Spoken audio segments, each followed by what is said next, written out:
Es una bendición el poder saludarles un domingo como este, el cual es algo súper extra especial porque simplemente queremos decir feliz Día de las Madres.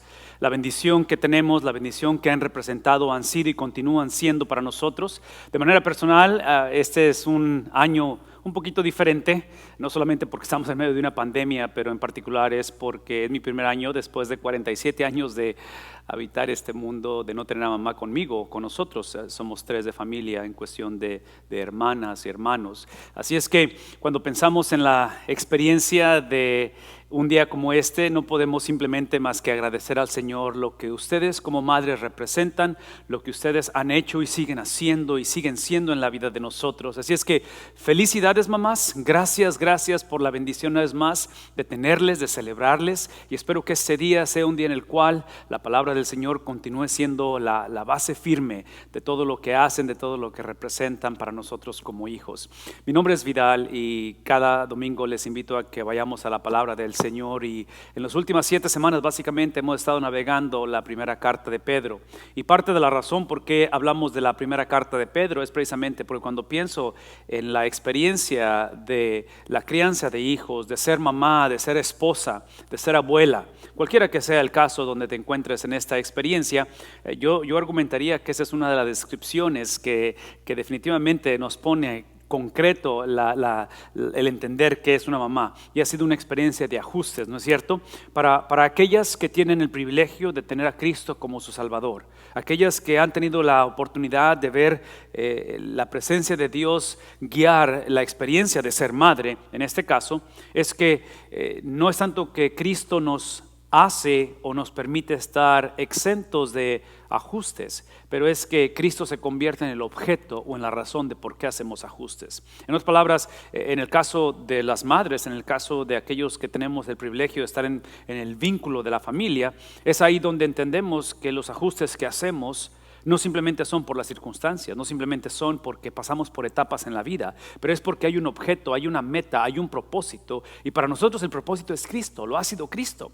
Y una de las cosas que yo creo que el apóstol Pedro hace a través de esta serie, a través de su libro, Primera de Pedro, que es donde hemos estado, es que precisamente nos lleva a la iglesia hace 2000 años y nos lleva hoy en día también a retomar la conversación del objeto y la razón de los ajustes. Ahora menciono todo esto porque hace 2000 años, precisamente en un contexto de muchos ajustes, en un contexto donde los ajustes se imponían en la vida de la iglesia, en la vida de la comunidad, eran momentos en los cuales la iglesia hace 2000 años y hoy también cometieron el error y cometemos el error de pensar que cuando la persona viene a Cristo o cuando Cristo es la razón o el motivo o el objeto de los ajustes, lo que implica es que la vida se convierte más segura, más predecible, con menos complicaciones o con menos ajustes que sean un poquito agresivos o violentos.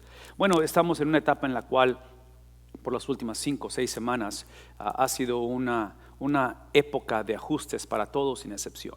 Una época de ajustes en los cuales la oración y lo que hemos deseado es precisamente evitar o tratar de no caer en la mentalidad típica que hemos heredado muchos de nosotros de pensar de que otra vez si vengo a Cristo es para evitar un montón de complicaciones o de situaciones difíciles. El antídoto a llegar a este tipo de mentalidad predecible o de tratar de hacer de Dios a un sirviente cósmico de nosotros es precisamente entender que la situación en que estamos viviendo es precisamente para retomar o reconsiderar o reiniciar lo que realmente es la razón por la cual hacemos ajustes. Entonces, piensen en términos de su relación con Dios, piensen en términos de la relación de una madre cuando empieza la formación y la crianza de los hijos. No puede ser o no puede una madre darse el lujo de simplemente voy a pausar y simplemente pasar por esa etapa y eventualmente continuar. Literalmente cada etapa, cada día, cada experiencia debe de ser considerado en un nuevo iniciar, en una nueva experiencia de algo completamente nuevo en ellos, que otra vez no estoy hablando de que cambiamos del objeto o negociamos la persona de Cristo, es que esa firmeza que encontramos en Cristo nos da la oportunidad de tomar esa conversación en diferentes etapas, en diferentes circunstancias, e inclusive nosotros ahorita cronológicamente estamos hablando acerca de la vida antes de la pandemia, la vida en medio de la pandemia, y estamos luchando, orando y pidiendo al Señor que juntos podamos decir la vida después de la pandemia. Entonces observen que son etapas y son diferentes circunstancias, son diferentes condiciones, donde muchas de ellas implican diferentes condiciones relacionales, tal vez económicas, tal vez de salud, tal vez el hecho de que como iglesia estamos ya a unos cuantos domingos de poder retomar la oportunidad de poder congregarnos, cualquiera que sea la etapa que tenemos. Lo hermoso del evangelio es que teniendo a Cristo como la base, que es inmovible, que su palabra nunca cambia, es que nos da esa libertad, no necesariamente de pausar, pero de retomar, de instruir la generación que viene, de ver ahora a los hijos que están en una etapa en la cual entran a la secundaria, a la preparatoria, o tal vez son los hijos que a través de la misericordia de Dios ahora nos están trayendo los nietos a casa. Entonces, démonos cuenta que es una experiencia de constantemente retomamos, porque aparentemente, de acuerdo a la enseñanza de Pedro, la tendencia es una vez más no solamente regresar a esta mentalidad de pausar y de jugárnosla a lo seguro, pero eventualmente de distraernos, de que la razón por qué hemos o estamos o vamos a hacer ajustes en la vida es para exaltar, para promulgar, para engrandecer el carácter, la esencia, la fama y la persona de Jesucristo. ¿Cómo hacemos eso? Bueno, otra vez, han sido experiencias donde hemos llevado esta conversación a que tiene que retomarse en el hogar, de que tiene que ser el lugar donde si por alguna razón en las últimas 6 semanas o 7 semanas que no nos hemos congregado en una iglesia, en un templo, donde no hemos tenido la rutina que hemos abrazado muchos de nosotros por años a través de un domingo en la mañana, y si hemos esperado para que la palabra de Dios se presente, se estudie, se medite solamente en una iglesia, y estamos esperanzados porque estamos en esta pausa para que la iglesia se vuelva a abrir, volvamos a retomar la conversación, ese es un hogar que está literalmente en problemas, porque el retomar, el reiniciar estas conversaciones es para que inicien donde originalmente fue esto puesto. Si ustedes van al libro de Deuteronomio, y aunque estamos en Pedro, quiero que piensen en Deuteronomio capítulo 6, iniciando en el versículo 4 en adelante, pero es literalmente Moisés hablando al pueblo de Israel que están por entrar a la tierra prometida, para formar hogares, porque han sido nómadas por básicamente 40 años, y en esa formación del hogar, él dice, o déjenme mejor decirles lo que no dice, él no dice cuando entren al hogar, busquen una iglesia para que se congreguen y sean instruidos en la palabra de Dios. Eso no existe en aquel tiempo, y aun cuando hoy existimos las iglesias, y aun cuando somos parte y no estamos en contra de la estructura o organización de una iglesia, la iglesia es el lugar donde somos instruidos o entrenados para que el hogar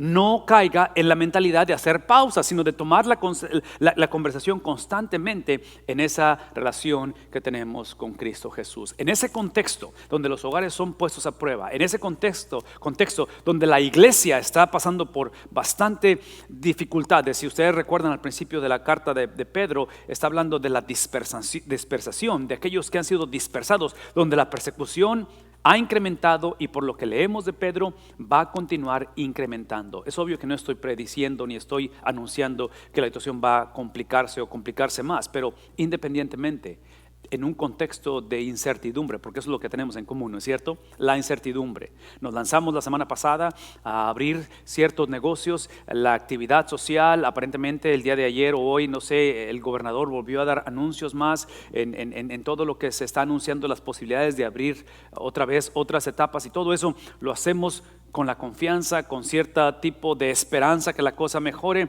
pero al final del asunto hay incertidumbre. ¿Será posible que en medio de la incertidumbre el hogar es el lugar donde encontramos la firmeza del evangelio? ¿Será posible que el discipulado es simplemente usar la incertidumbre para moldear nuestras vidas en similitud a Cristo? No tanto para que Cristo nos dé la certeza de que nada malo va a suceder, pero independientemente que suceda en un mundo que es gobernado por el Génesis 3, gobernado temporalmente por la caída del hombre, iniciada por Satanás y celebrada por el hombre, en ese contexto donde la situación es difícil, es ahí donde el hogar tiene que, una vez más, no pausar, pero retomar la conversación. Esa conversación que ha sido por 7 semanas, el apóstol Pedro en el versículo 22, paramos en el versículo 21 la semana pasada, que el versículo 21 básicamente y los anteriores es simplemente esa cuestión de que sean santos porque yo soy santo. Aquel que los llamó es santo, por lo tanto sean santos. En ese contexto de santificación y de santidad, que es simplemente entender que anteriormente estábamos apartados de Él, ahora estamos apartados para Él, es donde Él simplemente entra y dice abiertamente, ahora que se han purificado obedeciendo, ahora que han sido apartados para Él, porque antes estaban apartados de Él, es reflejado y sucedió a través de la obediencia. Ahora, aquí es donde tengo que retomar la conversación y espero que este tipo de principios sean los que inunden, los que caractericen la conversación en los hogares. Y cuando hablo de hogares es porque en cuestión de obediencia, a la luz de la Biblia, a la luz de lo que sucede y cómo es que hemos sido purificados o hemos sido apartados para Él, cómo es que el hombre pasa de ser apartado de Él, de Dios, para ser apartado para Él, es que sucedió a través de un indicativo, a través de un evento, a través de algo en lo cual yo no estuve involucrado, tú no estuviste involucrado. Es que mi separación para Dios es el producto literalmente de un evento trascendental que llamamos en este caso la Semana Mayor o Semana Santa, que algunas semanas atrás lo celebramos. ¿Por qué?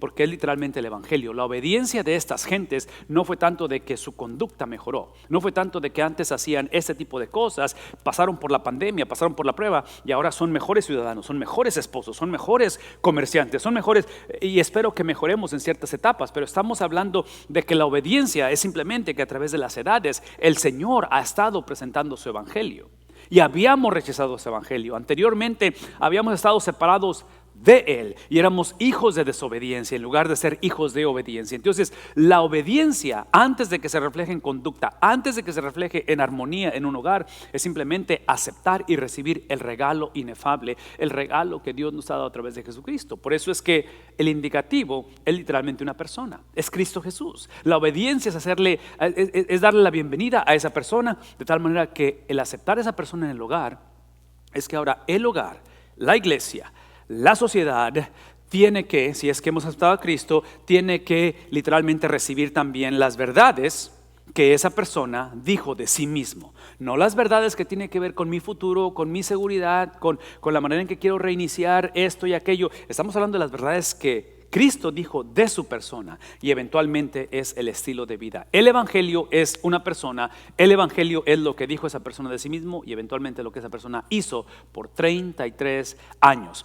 Eso es lo que literalmente recibimos. Ahora, ese indicativo ahora sí produce un imperativo, produce una acción, produce un mandato. Ya que lo recibiste y recibiste lo que alguien más hizo, que en este caso es lo que Cristo hizo, lo que acabo de descubrir, ahora hablamos acerca de lo que eso implica y qué es lo que hago yo con lo que Cristo ha hecho en mí o hizo por mí. Y es ahora donde en mi persona no es tanto de que yo sea una mejor persona, ahora soy una nueva persona. Y cuando digo nueva persona, una vez más, no es la mejor versión de mí, como si fuera un teléfono celular, donde el iPhone anteriormente era el 5 y luego el 6 y el 6 Plus y luego que el 7 y ahí se van mejorando. No. Esta es una nueva persona y la nueva persona es literalmente la persona que resucitó de entre los muertos. Entonces, en el hogar tiene que literalmente habitar, reinar, se le da la bienvenida a esa persona. En el hogar es el lugar donde ahora como familia, por mucho que abracemos lo que los papás dijeron y los abuelos y los tíos y la iglesia donde estábamos antes, ahora literalmente es que lo que creemos es lo que esa persona que le hemos dado la bienvenida ha dicho o dice de sí mismo. Entonces esa es la conversación que tenemos que tener, o sea, es lo que tenemos que hablar entre nosotros y al final como familia lo que hacemos es que adoptamos el estilo de vida de esa persona. Otra vez, por favor escuchen, esto que estoy explicando, esto que estoy hablando de la obediencia de la cual está hablando el apóstol Pedro, no es solamente que hay una nueva persona, lo cual implica que otra persona ha salido, o sea, hemos sido muertos en Cristo, nos hemos despojado de nuestra persona. La otra cosa es que en cuestión de creer, dejamos de creer ciertas cosas para creer lo que Cristo dijo de sí mismo y eventualmente hemos dejado cierto estilo de vida. Todo lo que estoy diciendo es esto, que parte de la obediencia basado en nosotros, de lo que Cristo hizo, es que con Cristo no puede haber la cuestión de simplemente combinar o habitar o mezclar creencias o estilos de vida. Simplemente la obediencia es precisamente en la cual está basada. Esa obediencia está basada o nos lleva a entender que lo que produce no es tanto la obediencia, lo que produce es que esa obediencia es el resultado de lo que Cristo hizo. No es el resultado de una familia que otra vez simplemente mejoró la condición, pero es literalmente el producto, simplemente fluye de lo que Cristo ha hecho por nosotros. Y esto lo menciono porque si no reconocemos que lo que Cristo hizo es lo que produce la obediencia, eventualmente vamos a pensar que mi obediencia, mi mejoría o mi cambio eso automáticamente pone a Dios en una condición donde ahora Él me debe a mí porque yo he sido fiel, Él me debe a mí porque no he faltado, porque no he dejado de diezmar. O sea, empezamos a hablar acerca de ese tipo de actitud donde ahora mi esposa me debe porque soy mejor esposo, o mis hijos me... Entonces es una situación en la cual, otra vez, no nos lleva a lo que Pedro está pidiendo o demandando de la iglesia. Es ahí donde esa obediencia está basada en algo que literalmente describe el carácter de Dios. Una de las cosas o una de las características de hogares, de familias, y en el caso de solteros formando eventualmente una familia, ojalá sea este concepto de obediencia, es que está basado en el objeto de la obediencia. No es obediencia simplemente por evitar los errores del pasado, no es obediencia simplemente porque soy tu papá y por eso tienes que hacerme caso, no es la obediencia porque simplemente es lo que dice la Biblia. Todo es importante y ojalá suceda esas cosas, pero eventualmente la obediencia tiene un objeto, y el objeto de esa obediencia es el carácter de Dios, la esencia de Dios, quién Dios es, el que nos separó eventualmente de Él, y es ahora que nos separa para Él. Él es la razón y Él es la verdad. En otras palabras, todo lo que estoy diciendo es que antes éramos obedientes a la falsedad. Antes teníamos una obligación legal en pecar, en desobedecer, en crear cierta experiencia en la cual la falsedad reinaba. Ahora es en el concepto, en la experiencia de la verdad. Y esa verdad es lo que literalmente tenemos como hijos de Dios, con Dios en común. Anteriormente era literalmente falsedad tras falsedad tras falsedad. Todo era superficial, todo era temporal, todo era para ver si esto funciona, todo era para ver si ella cambia, yo cambio, y si realmente esa situación, el gobierno hace eso, yo voy a hacer aquello. No, ahora nos movemos basado en algo que es inmovible, e inclusive la ventaja del evangelio es que esa verdad para nosotros es una persona. Cristo lo dijo: yo soy el camino, yo soy... Sí, Cristo no dijo yo enseño la verdad, Cristo dijo yo soy la verdad. Entonces aquí es donde entendemos que la obediencia viene de la obediencia de Cristo, que es una obediencia foránea, dada a mí, la ejerzo como ese imperativo, viene de un indicativo hacia un imperativo, y ahora ese ejercicio me lleva no a una mejoría del hogar, me lleva a una persona, donde ahora la meta es una persona, y es por eso que esa persona lo que hace es que nos lleva a este entendimiento de lo que es el amor. Aquí es donde quiero que retomemos la conversación de indicativos e imperativos, porque observen que esa verdad manifestada y llevándonos hacia esa persona es literalmente, en la cuestión del amor, en la cuestión de ese amor, es la posición que tenemos en Cristo. Porque una cosa quiero asegurarles y quiero recordarles en el vínculo del hogar, es de que independientemente de nuestra obediencia, independientemente de cómo abrazamos la realidad de quién es Dios, y eventualmente nos lleva a lo que aparentemente estaba carente, estaba ausente en la iglesia, que era el amor. Y entre paréntesis, el antídoto al amor, o lo opuesto al amor, no es el odio. Muchas de las veces es el tolerarnos unos a otros, que es típico entre cristianos. Trágicamente es la realidad, donde nada más nos toleramos. Entonces aquí, cuando pensamos en esa experiencia de poder navegar esos principios, no es la garantía de que esto va a cambiar, no es la garantía que las circunstancias van a mejorar, no es la garantía de ello. Pueden, sí pueden, pero este componente lo que hace es que me recuerda quién soy yo, independientemente de cómo se presenten en las circunstancias. ¿Quién soy yo en medio de una dispersación? ¿Quién soy yo en medio de un hogar fragmentado? ¿Quién soy yo en medio de un segundo hogar que estoy tratando de construir? ¿Quién soy yo en medio de... Y pueden ustedes ahí continuar la conversación. Y literalmente lo que hace, eso es lo que hace, es que me recuerda que mi identidad está basada en una posición que yo tengo legal ante Dios, basado en un indicativo, en algo que ya sucedió, no en la mejoría de mi conducta. Ahora, esa posición que está basado en lo que hemos descrito, en lo que Cristo hizo, ¿sí? Porque hablamos de obediencia, hablamos de verdad, hablamos de amor, que no es otra cosa más que simplemente la persona de Dios o la persona de Cristo. En ese sentido, es ahí donde entendemos ahora que eso lo que produce en mí es un imperativo. Lo que produce en mí es literalmente ahora mi conducta. Y por favor escuchen eso, porque eso es extremadamente importante. Como estamos hablando en el contexto del amor, estamos hablando en el contexto de relaciones donde ahora tienen un amor sincero por sus hermanos, ámense de todo corazón los unos a los otros, porque aparentemente estaban carentes de ello. Observen que toda vida que está basada en la posición que Cristo nos ha dado, no en lo que dijeron mis abuelos, no en lo que me pasó cuando tenía 5 años, no lo que dice mi ex, sí, estoy hablando de una posición legal donde ahora literalmente en mí existe la justicia de Dios, donde toda la santidad de Cristo ha sido dada en mí, donde ahora a través de Cristo yo he cumplido toda la ley porque Cristo la cumplió y Cristo habita en mí. En fin, basado en ello, lo que produce es que esa posición ahora me lleva a una posesión.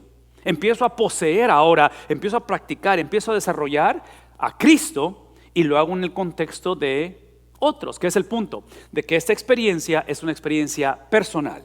Pero avanzar y caminar y empezar a vivir como familia, como persona, como familia, la vida de Cristo, las verdades de Cristo, la persona de Cristo es un componente colectivo. Y esto es extremadamente importante porque hoy en día confundimos este tipo de experiencias. Cuando seguimos perpetuando en el hogar, por favor escuchen esto, en el hogar seguimos perpetuando la mentalidad que la salvación del hombre está basado en su conducta.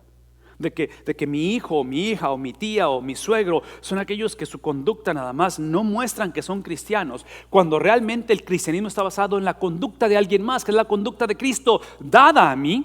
Es ahí donde entendemos que esa conducta, que es de una manera personal, lo encuentro a Cristo de una manera personal, lo que me lleva a hacer ahora es una conducta de una manera corporal, porque es la manera en que empiezo a llevar a cabo la razón por qué Cristo vino a mi vida, porque Cristo vino a este hogar. Ahora, por favor, escuchen esto.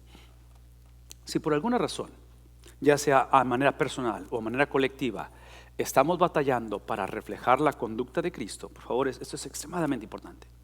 Si en el hogar estamos teniendo actitudes, pensamientos, sentimientos que van en contra del carácter de Cristo, de la persona de Cristo, de lo que Cristo dijo, de lo que Cristo enseñó, de lo que Cristo condenó o rechazó, si estamos haciendo eso, el problema lo más seguro es que no es el hogar, no es la disfuncionalidad en que vivimos, no es cómo sucedió y cómo y el carácter de ella o tal vez su historia y todo eso. El problema potencialmente, y otra vez cada caso es diferente y cada persona yo sé que es diferente, pero por favor escuchen esto. Potencialmente el problema de la disfuncionalidad del hogar está basado en la ausencia del indicativo. Probablemente la persona o el hogar no son salvos. Esa es una posibilidad. Por eso es que hablamos de la salvación y del evangelio domingo tras domingo, porque tenemos que ser recordados lo que el evangelio no es y lo que el evangelio es en medio de una situación donde hay mucha distracción, porque es lo que está haciendo ahorita. O sea, hay mucha incertidumbre, hay muchas cosas que en un momento dado no estamos seguros si vamos o venimos, en una situación en la cual queremos y sabemos lo que tenemos que hacer, pero nos vemos limitados. En medio de todo ello, en el vínculo del hogar, en la relación entre matrimonio, entre hijos, entre hermanos, es declarar lo que el evangelio no es y lo que el evangelio es. Es ahí el apóstol Pedro simplemente nos lleva a darnos la razón de esto. ¿Cómo es que esto de dónde fluye? Fluye de que el hecho de que ustedes, es obvio que es colectivo, ¿verdad? Ya dijimos, ustedes que están caminando en similitud a Cristo, ustedes vienen de un indicativo. El nacimiento de ustedes, el nacimiento nuevo. Como hogar, ustedes han experimentado algo nuevo. Si nunca lo has experimentado, es obvio que esta es la invitación. Es de que entres a la familia de Dios para ser parte de ustedes. Y el venir a la familia de Dios es simplemente entender que hemos nacido de nuevo. Ahora, cuando hablamos de nacimiento nuevo, para aquellos que a lo mejor este es un lenguaje completamente nuevo y a lo mejor nunca lo han escuchado, piensen en términos de nacimiento físico. En el nacimiento físico, la pregunta es, ¿qué contribuimos?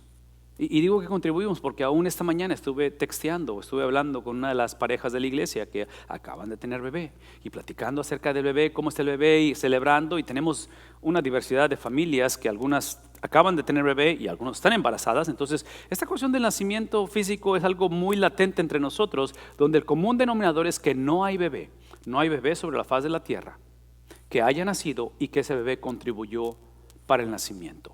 Es el mismo concepto en cuestión del nacimiento espiritual. El nacimiento espiritual, el volver a nacer, el que el espíritu del hombre pase de muerte a vida, de estar separado de Dios para estar separado para Dios, que es la salvación del hombre, es algo en lo cual yo como individuo solamente contribuí una sola cosa, y lo que contribuí fue mi pecado. Es todo lo que traje a la conversación. De ahí en fuera, y eso de traer mi pecado fue la convicción del Espíritu Santo que me mostró que tenía que arrepentirme. Porque sin el Espíritu Santo yo nunca le hubiera llamado pecado, yo le hubiera llamado error, yo le hubiera llamado desliz, yo hubiera justificado por qué actué o hice, o inclusive por eso es que pausé, porque no quiero retomar la conversación. Es ahí donde simplemente entendemos que este lenguaje de nacer de nuevo, el nacer de nuevo está dado en un contexto de una relación familiar. Porque nacer de nuevo, otra vez acabo de decir, el nacimiento de un bebé, el nacimiento, en fin, de tal manera que esa relación familiar, observen esto, porque esto es lo hermoso del Evangelio, no es la relación familiar que me lleva a un imperativo, no es tu relación familiar o mi relación con Dios, es la relación familiar de alguien o algo que sucedió antes de la fundación del mundo, que es la relación familiar entre el Padre y el Hijo. Todo lo que estoy diciendo es que el prerequisito para que el hombre sea salvo no inicia asumiendo que todos tenemos una relación con Dios. Inicia entendiendo que somos enemigos de Dios, que no hay persona que está buscando o acercándose a Dios. Esos son los cristianos, esos son los que ya han nacido de nuevo, esos son los que batallamos muchas veces para acercarnos y nos alejamos, que es parte de por qué estas cartas son escritas. Pero una persona sin Cristo, una persona que no ha nacido de nuevo, literalmente el prerequisito es entender que no tiene relación familiar con Dios, y que para poder entablar una relación con Dios o nacer de nuevo está basado en un indicativo, en algo que ya sucedió,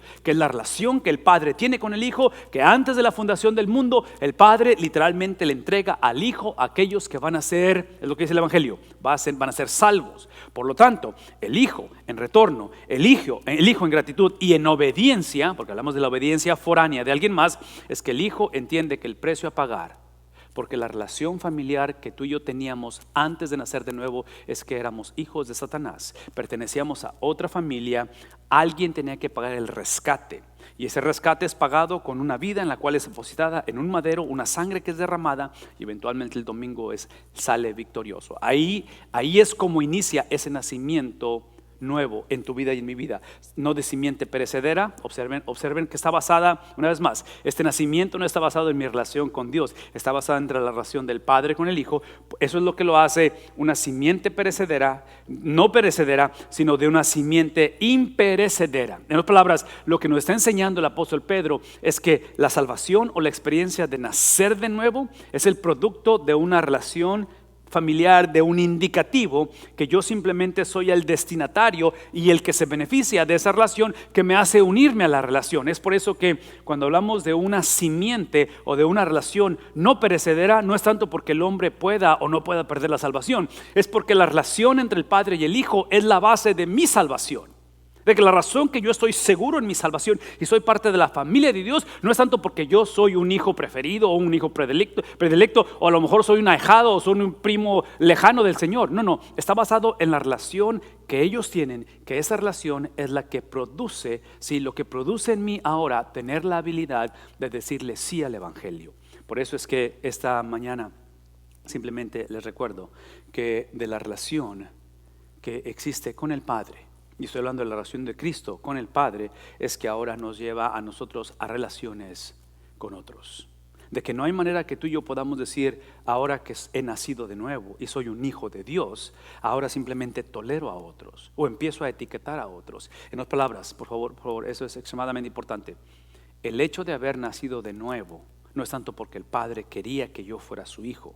El hecho que yo nací de nuevo es porque el Padre quería o quiere que otros nazcan de nuevo. Entonces mi nacimiento, mi venir a Cristo, el ser parte de la familia de Dios, es para que otros sean de la familia de Dios. Entonces mi salvación es simplemente el vehículo, es genuina, pero es el vehículo para redención de otros. Es lo que pasó con Abraham al principio. Al principio el Señor escoge a Abraham para escoger una familia, escoger una nación y escoger al mundo para él. Entonces la salvación de Abraham es importante y le es contado por justicia lo que él hace, pero no es tanto porque Dios quería a Abraham, y aunque Dios quería a Abraham, pero quiero a Abraham porque Abraham va a ser instrumento de redención para el mundo entero. Entonces imagínense o sueñen con un hogar donde estamos fomentando que entre más afirmamos, entre más creemos, entre más practicamos la relación con el Padre, es literalmente para atender y ver la relación con otros. En esta mañana, simplemente antes de orar, quiero que vean que esa relación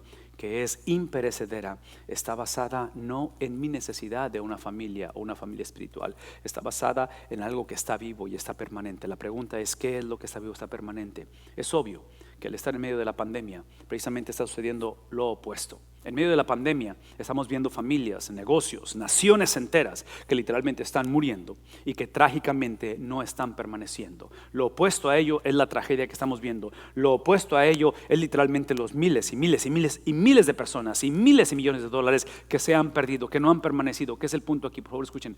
El punto aquí es que simplemente cuando hablamos acerca de ese nacimiento nuevo, el cual no es perecedero, está basado en un indicativo, no está basado en mi habilidad de evitar la muerte o en mi habilidad de simplemente ser una persona con la experiencia, ser una persona con bastante, no sé, un tipo de actitud que me permite permanecer firme en ello. No está basado en ello, está basado en un contexto en el cual la iglesia estaba cayendo, la iglesia no estaba permaneciendo. Es por eso que la autoridad apostólica, que es literalmente la palabra de Dios, esos hombres están hablando bajo la inspiración del Espíritu de Dios, donde ellos hablan con esa autoridad en la cual dicen simplemente: lo que te acabo de decir no está basado en la mejor versión de ti, no está basado en lo que va a pasar después de la pandemia, no está basado en lo que eventualmente si se aparece otra pandemia en 15, 20, 40 años, si está basado en algo que ha pasado a través de pandemias, que ha pasado a través de generaciones, que es lo que Dios establece.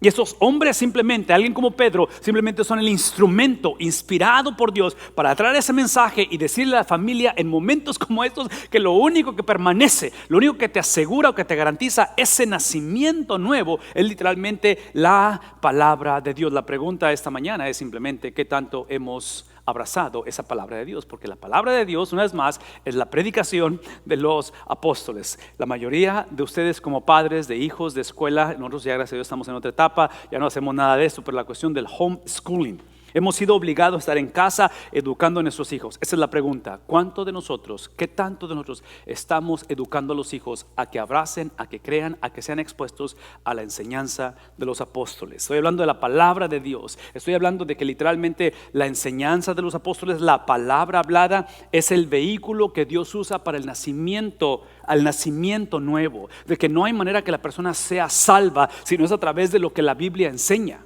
No hay manera de que, independientemente cuál fue la experiencia, independientemente qué es lo que escuchó o a quién escuchó o qué es lo que vio o qué es lo que sintió, que hace que la persona piense que es salva, si no va de acuerdo a la palabra hablada, escrita y manifestada en la persona de Jesús, no hay nacimiento nuevo. Por lo tanto, es el vehículo y literalmente es la meta. Somos salvos por la palabra de Dios y somos salvos para la palabra de Dios. Somos salvos por la inspiración del Espíritu Santo y somos salvos para el Espíritu Santo. Por lo tanto, ahí es donde encontramos esa vida y esa vida permanente. ¿Qué es la palabra de Dios? ¿Qué es lo que el apóstol nos está enseñando o llevando a pensar en un día como este? ¿Qué es esa permanencia? La permanencia, lo eterno, la eternalidad, es simplemente demostrar que el hombre es transitorio, que tú y yo estamos por un tiempo en este mundo, estamos simplemente por una etapa, pero eventualmente pasamos. De que los negocios, las naciones, los imperios, los gobiernos están, funcionan, nacen, se reproducen, pero eventualmente son transitorios. Lo único que permanece es el legado de lo que los apóstoles dijeron, basado en el Antiguo Testamento, porque esa es la palabra de Dios para ellos. Y lo hablaron con denuedo, lo hablaron, y el precio a pagar fue eventualmente el ser encarcelados. Eventualmente estos hombres y mujeres tuvieron que dar sus vidas, literalmente su sangre, por predicar, por llevar a cabo este mensaje. En un día como este, donde hablamos del Día de las Madres, donde hablamos de personas, de individuos como ustedes mamás, que su característica es precisamente el permanecer, el amar, el simplemente mantener el curso de la historia, de la vida. Es la mejor manera de ilustrar esta experiencia en la cual Dios está llamándonos una vez más a basar nuestra vida, el hogar, en lo que permanece. Mi invitación es simplemente que retomemos en un día como este, en una mañana en la cual celebramos a ustedes como mamás, a retomar la conversación de lo que los apóstoles predicaron y enseñaron. Esa es la autoridad bajo la cual la iglesia y el hogar y el gobierno tiene que regirse. Si nunca has conocido o has experimentado este nacimiento nuevo, mi invitación es que simplemente tomes lo que la palabra de Dios se ha dicho, se ha presentado esta mañana, y le digas sí a Jesucristo. De que reconozcas que, como cualquier otra persona, tú y yo nacimos separados o apartados de Dios. Y de que a través de la palabra hecha carne, que es Cristo Jesús, tenemos la oportunidad de ser separados o apartados ahora para Dios. De que tal vez estamos en una condición donde nuestro negocio o nuestro hogar o nuestra empresa o nuestra escuela o nuestra ciudad literalmente está en un caos donde no sabemos qué hacer. El antídoto a ello no es la ausencia de una pandemia, es la presencia de la palabra de Dios una vez más, siendo el fundamento, siendo la piedra angular de todo lo que hacemos. Así es que simplemente dile al Señor: perdona mi pecado, perdona mi rebeldía, perdona porque he estado apartado de ti, ahora quiero ser apartado para ti. Si esa es tu oración, simplemente dile al Cristo Jesús que venga a tu vida, que la palabra escrita, la palabra hecha carne, venga a morar en ti, que tome control de tu vida, que perdone tu pecado y que por primera vez le digas al Señor Jesús: tú eres el fundamento de mi vida, tú eres el todo de mi vida, y deseo en este día, en esta mañana, caminar bajo tus principios desde ahora y para siempre. En el nombre de Cristo Jesús. Amén.